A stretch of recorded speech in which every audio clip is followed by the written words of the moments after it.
పోరాడు, కాషాయీకరణ ప్రైవేటీకరణకు వ్యతిరేకంగా పోరాడతాం, ప్రైవేటీకరణ కాషాయీకరణకు వ్యతిరేకంగా.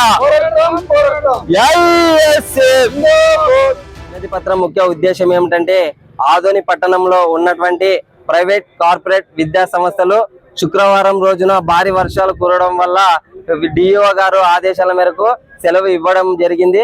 అయినా కూడా ప్రైవేట్ కార్పొరేట్ విద్యా సంస్థల యజమానులు ఏ ఒక్కరు కూడా దాన్ని పట్టించుకోకుండా విద్యార్థులను దృష్టిలో ఉంచుకోకుండా కూడా విద్యార్థులను స్కూల్కి పంపించి స్కూల్లోనే ఉంచుకోవడం జరిగింది.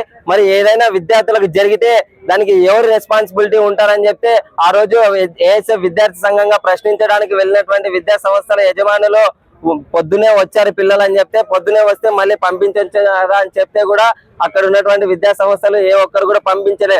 అక్కడ ఉన్నటువంటి డిప్యూటీ డిఓ గారికి ఇన్ఫర్మేషన్ ఇస్తే నేను కర్నూలులో ఉన్నా అంటాడు, మరి ఎంఈఓ గారికి ఇన్ఫర్మేషన్ ఇస్తే నేను గోనెగండలో ఉన్నా అంటున్నాను. కాబట్టి మీరు విద్యార్థుల కోసం పనిచేస్తా ఉన్నారా లేదా కుర్చీలకే పరిమితం అవుతా ఉన్నారా అని చెప్పేసి ఏఎస్ఎఫ్ గా సూటిగా ప్రశ్నిస్తా ఉన్నాం. కాబట్టి వెంటనే డిప్యూటీ డిఓ గారిని ఎంఈఓ గారిని సస్పెండ్ చేయాలని చెప్పి ఏఎస్ఎఫ్ గా డిమాండ్ చేస్తా ఉన్నాం.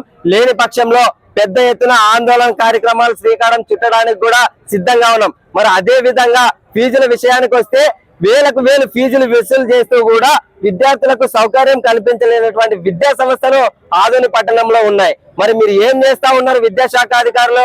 కేవలం కుర్చీలకే పరిమితమా లేదా సర్వేలు ఏమైనా చేయడం ఉందా? ఏదైనా వెళ్తే విద్యార్థి సంఘాలు కేసులు అని చెప్పేసి డిపార్ట్మెంట్ ని అడ్డం పెట్టుకొని వస్తా ఉన్నారు.